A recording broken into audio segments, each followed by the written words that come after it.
Gaur papak arrugadak egingo ditugu. Eta lagunduko dugu bi mojorekin, bat gorria eta beste bat berdea.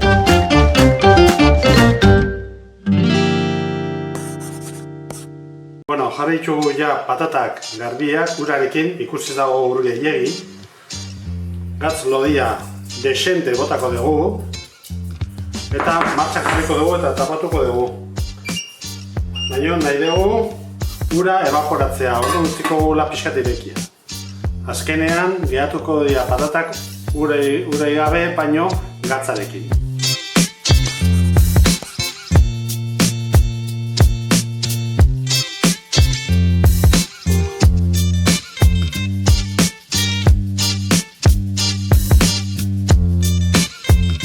Mojo berde egingo dugu. Hortarako daukagu hemen zilantroa,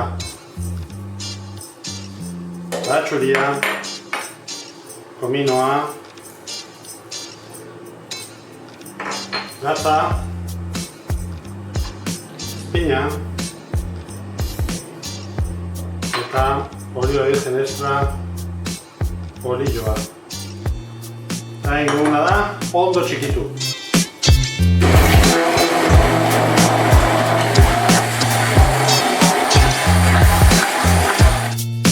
Daukagu mojo berdea.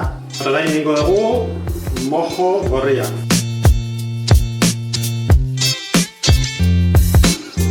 Hortarako daukagu hemen komino pixkat, azukrea, kaiena, txuria, tomate naturala, piña, gatza,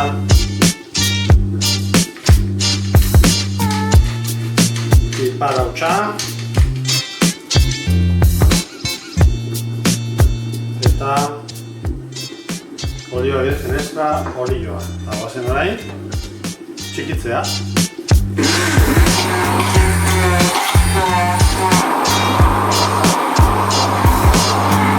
Hemen daukazue mojo gorria. Patatak egosi dira eta ura evaporatu egin da. Orduan patatak gatzez inguratuta daude. Guazen aurkeztea. Hemen dugu gaurko platera.